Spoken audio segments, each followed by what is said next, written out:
Hi, welcome back to Genesis Custom Sabers. And you know, for weeks, people have been asking me how I felt about The Last Jedi. I saw it on opening night, and I came home and my wife said, "How was it?" And I said, "I don't know.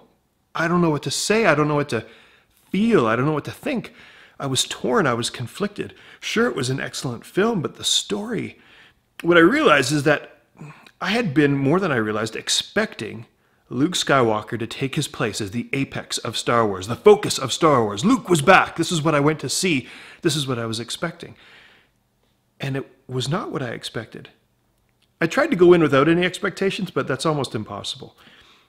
You see, my inability to let that go, my expectations, I think clouded my ability to enjoy the film.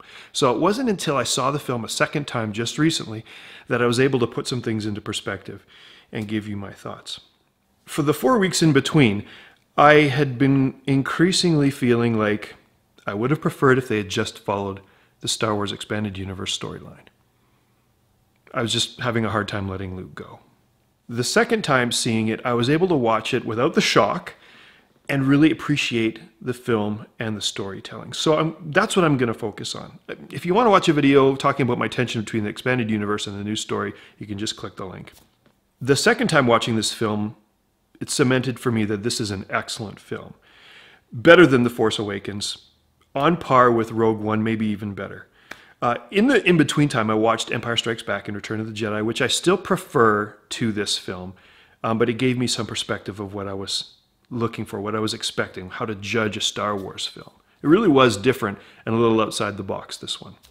Okay, what I liked about this film, the opening, the desperation of the Resistance, the opening battle scene, the loss of life, the crippling of the Resistance. There was an intensity to it that really engaged you in the plight of these fighters in this film. It was a very powerful way to start the film and move the film forward. I liked the surprises in this film. I didn't expect Leia to survive the bridge explosion. I didn't expect to see Snoke die in this film, although you could see that coming as the scene unraveled. And I certainly didn't expect Luke to pass into the Force towards the end. So Rian Johnson delivered in some real epic surprises in this film, which is really in keeping with the second film of the Star Wars trilogy. You got to come with some big surprises. I love the transformation of the Resistance to the Rebellion. And maybe you picked it up. There was a number of things moving the idea of a Resistance to the full-out Rebellion. And the quote, "Godspeed, rebels," that was excellent. The Rebellion symbol was first and foremost. So this has now taken us back to familiar territory. We are in the Rebellion. These are rebels. I loved Poe's journey of leadership, of going from, you know, a gunslinging fighter pilot to someone who understands a bigger picture. And I thought it was very obvious how Leia was grooming him to take a leadership role in the Rebellion. I love how this film filled in some of the gaps from The Force Awakens. And I know that some people feel differently about it, but I've said for a long time that I didn't think Snoke's backstory was of any consequence. Called it. I don't think Rey's parentage matters at all in the film. I think this isn't about her parentage or her lineage or her bloodline or her midichlorians. This is about the Force deciding that it was time, and Rey was an emergence in the Force, probably in the Old Republic, how Jedi would have just sprouted out of nowhere, seemingly. I think that's this story of Rey. I've always felt that way. And so I don't expect that her parents are going to come into play, although we'll see where the next film goes. I love how Snoke explained that Kylo killing his father, Han, unbalanced him to such a degree that a novice Force user with a lightsaber could defeat him. Because that was always a big gap from The Force Awakens. Explained, thank you. That was very nice of. That was good. I loved Luke's journey. I loved Rey's journey in the film. I mean, Luke's journey is a failure. Not what I was expecting, but it was really well written and really well done. It was brilliant storytelling. I loved Chewie flying the Falcon, saving the day. It may seem like a simple thing, but that's why I go to Star Wars. As some of you know, my favorite character is the Falcon. So the Falcon showed up, saved the day. That was awesome. Upon second viewing, I had seen a tip on Twitter. I watched for and saw the sacred Jedi text stored safely on the Falcon. That's awesome. That speaks to me of the possibility that Rey will take the mantle of Luke's failure and turn it into success, that she will pass on what she's going to learn, that she will resurrect the Jedi. Okay, dislikes or things that I would do differently. Whenever I critique something, I always think, okay, how would I do it differently? So that's how I'm going to frame this. There's a few things that I would have done differently.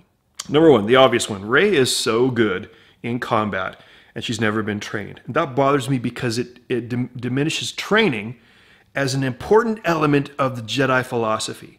Makes it irrelevant. If you're just powerful with the Force and you follow your heart, you can just do anything. No, I don't like that. Okay, I would like training to matter more. Luke had to be trained, even though he didn't get a lot of it.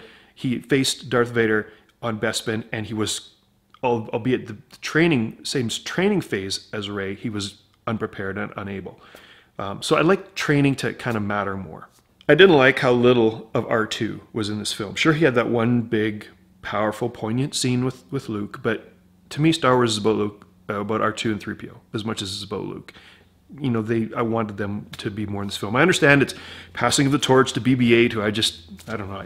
I'm not a big BB-8 fan. R2's my droid. Wish there was more R2 in the film. Dislikes when Luke refers to the Jedi weapon as a laser sword. Come on, this harkens back to an epic fail in the prequels. Laser sword. Canto Bight. The casino city, casino world was a fail for me. I expect Star Wars to take me to new places, to transport me, to reveal these amazing, breathtaking images. The Force Awakens did that to some degree. This film really did not. Now, I get that the context is much more tight and focused on the plight of the rebellion, but they have the subplot of shooting the characters, Finn and Rose, out on this mission to Canto Bight.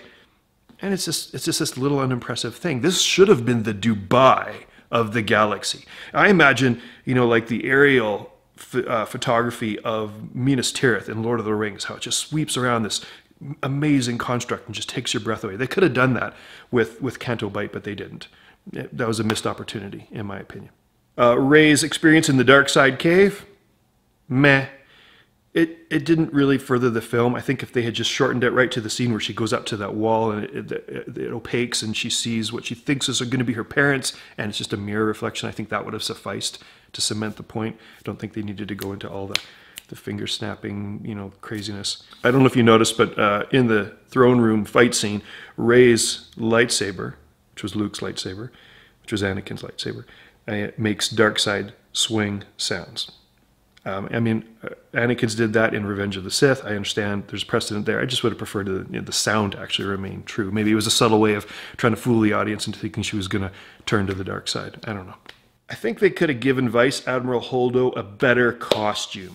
Less evening gown, more military. She's the strong figure that really needs to put Poe in his place. It just seemed out of place to me. I loved the hyperspace jump tactic as this suicide mission, Vice Admiral Holdo's last stab at the First Order. But in my opinion, it should have disabled one ship, not destroyed all of them. I think that would have been better. The climax of the film is neither a like nor a dislike because I'm still so torn about it. I am proud to say that I did know that Luke's presence on the battlefield was a projection and not really. Because, and some of you probably picked this up right away too, the lightsaber that he was carrying had just been destroyed between Kylo Ren and Rey. And so that was either a huge mistake or there was something going on there. It wasn't the lightsaber that we'd seen earlier in the film in his memories, the lightsaber he constructed himself, the green blade. So something was up. And then I noticed the footprints. Rian Johnson made a point of showing that Kylo's footprints in the salt made it bleed red. Luke's did not. So I thought, force projection right away. So that changed the scene a little bit. But when it was over, and it was intense, and it was epic, and it was awesome, and the dialogue was fantastic, and Luke passed into the Force, I was completely unprepared for that. And that's what really shook me and unraveled Star Wars temporarily for me because I didn't realize how much I had been expecting. Luke's back. Which is probably what the director was going for, what Rian Johnson was going for, was just to draw people into this Luke's back. And then what? In this last grand event, he passes. And fully and truly now, the torch is handed to Rey, something that I didn't expect to see until the next film. In summary, I liked the film, maybe even loved the film. And I realized upon reflection that I'm Snoke. And I quote, thinking of Kylo Ren, that as Kylo grew stronger, his equal in the light would rise. Skywalker, I assumed. Wrongly. I really like this film. Do I feel that it now rises above the EU and captures my imagination in the same way? No. Do I want to see where this story goes? Yes. I want to see, will the Knights of Ren come into the film in the next film? They were mentioned in this one, that Kylo Ren took some students with him and slaughtered the rest. They were mentioned in the first film. So I want to see the Knights of Ren. Will Rey have Luke as her Force ghost to guide her? What form will Rey's lightsaber take as she constructs her own, a rite of passage for the Jedi? Will she go back to Jakku and shake down Unkar Plutt to find out what happened to her parents? If they are in some pauper's grave in the Jakku desert, will she go after them to try to find it to know for sure? Will R2 become more than just background? Come on. Will new Jedi rise? Broom Boy, perhaps.